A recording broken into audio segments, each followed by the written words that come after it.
Is this the new brisket? It's juicy, it's tender, and it's perfect for barbecue. Ooh. Big thanks to Kamado Joe for sponsoring this episode. This is the piece of meat that I'm talking about. Is it the new brisket? Well, it kind of looks like a brisket, and it's about 2/3 of the size of a real brisket. So what is it? And can we actually use it for barbecue? The difference is that this is a steak. Now, this is the feather blade steak. And as a matter of fact, it is 2 pieces of steak connected together, and in between there is tendon. Now normally we don't like tendon. It's chewy and it's tough, so you definitely don't want to bite into it. But if you cook it for a long time, it becomes soft. And that is the moment that this steak might turn into the new brisket.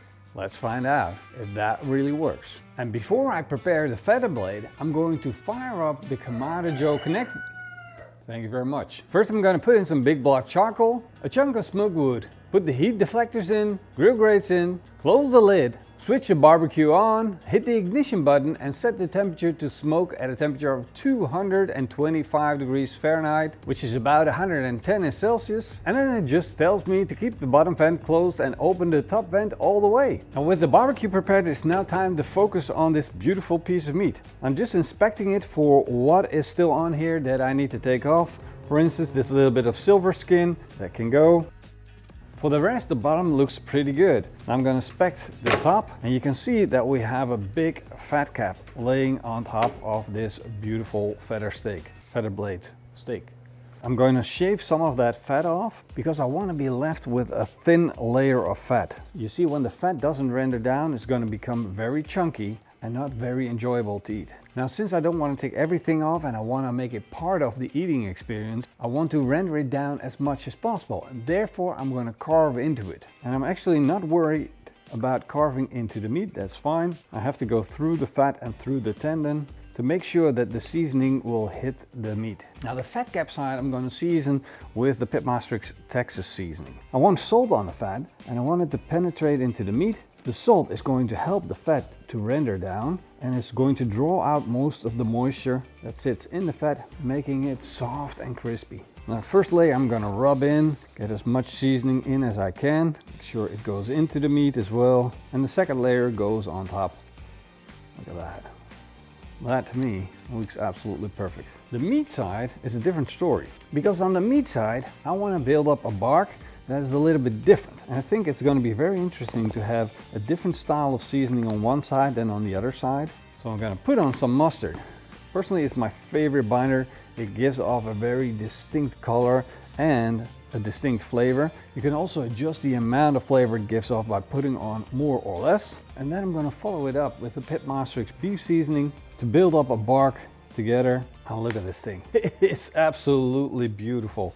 The color is popping, and that is due to the combination of the mustard and the beef seasoning. It's so bright orange, it's like radiating sunlight. There we have it, on time.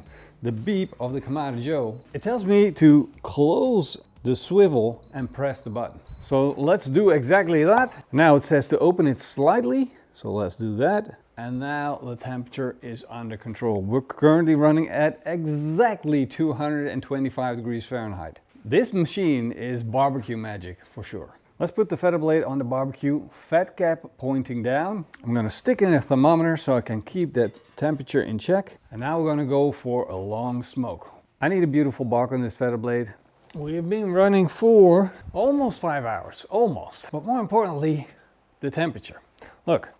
That feather blade is now at a temperature of 70 degrees Celsius. And look at the bark. Isn't she majestic? We got a little bit of dry bark on top, but we got that beautiful dark bark. And honestly, it couldn't look any better. So this is the moment that we're going to wrap. And if you're a regular follower of our channel, then you might wonder, aren't you going to do the beef Stella hold method? I thought about it, but I decided not to, for just like reference sake. And if you push me too hard, I'm still going to do it. Let's not talk about it. I'm going to wrap it. It's almost majestic. I'm going to put it on one side so we can properly fold this up. I'm going to start from the back, roll it up once, make sure it's tight, twice, fold it in, and if you think, wow, that shrunk, then you're right.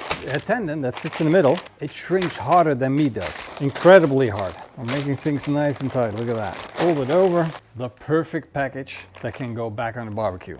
Exactly where we got it from Thermometer goes back in, just like that. Closing the lid, and now we continue to cook because we're going to take it all the way up to 94 degrees Celsius core temperature. All right, we're now at a total cooking time of 8 hours and 40 minutes, and we reach our desired core temperature. I don't want the temperatures to overshoot, so that means I now have to unpack it. Otherwise, the residual heat in this package is going to overcook the meat. Now that's a good thing because it means I can show you what this looks like. I want to retain as much moisture as I can at the same time, so I'm going to shred the paper a little bit. Oh boy, look at that beauty. Nice and wiggly. She is a beauty. Ooh, look at that. That is a gorgeous thing. She's absolutely beautiful. The trick is to now transfer it to an aluminum tray and capture as much moisture as I can without dropping it. There we go. I'm going to seal that off with some aluminum foil. I'm going to make an airtight seal so I'm not going to lose any more moisture. And now I'm going to place this in my oven at a temperature of 50 degrees Celsius. And that's basically a resting period, a holding period / holding period. And then I can hold it there for as long as I want. But the minimum is 2 hours. And that is important because you really want all of the fat to redistribute throughout that beautiful miniature brisket. I'm getting this in the oven, so in 2 hours time, we can slice into this. And then we will see the magic of the feather blade. We're now 11 hours and 20 minutes into this cooking session, and here we have the final result. Ooh, well, that looks like one beautiful tiny brisket. It actually looks like a brisket. Now the cool thing is that we had it at 50 degrees. Let me check the temperature at the moment. 71 degrees core temperature. And that's cool because if you want to eat something like this, you would typically serve it with a core temperature of 65 degrees to 70 degrees Celsius, so people don't burn their mouth, but it's still hot enough so it stays warm on the plate. And let's put this thing on the cutting board. Super soft, juicy, tender meat. A little bit of that gravy that sits at the bottom, that au jus. All right, without further ado, the brisket of the future. As you can see, we got a beautiful smoke ring. The meat is nice and juicy. It is tender, but another thing to see is how the tendon in the middle, I'm talking about this piece right here, this is where it separates from the brisket. This is not the same. Let me pull this apart and show you, like, it's tender. You can just shred this apart. It falls apart at your fingers almost. But that tendon, let's take a bite out of that because that is the thing that might scare people away the fastest. So I'm going to take a bite. Super soft. It's like it's not even there. The meat's very flavorful. We got a nice bark. The seasoning is on point. Personally, the only reason why I think you wouldn't compare this to brisket is because of that tendon, that it is tough, but it's gelatinous. And that is a different mouthfeel to what fat is. And of course, the fat renders down in brisket, so it spreads out over the brisket and it kind of disappears, which makes it very attractive. This doesn't. This stays in place. So it's going to be there always. Even if you make it as good as possible, it's still going to be there and you're going to either hate it or you're going to love it. Personally, I'm in between. For me, I wouldn't replace a brisket with this. I would then just rather have a chuck steak. Doesn't mean that it's not any good. No, this is still very, very good. But I'd rather have it as a steak. What do you think? Let me know down below in the comments. Thank you guys for watching. See you in the next one.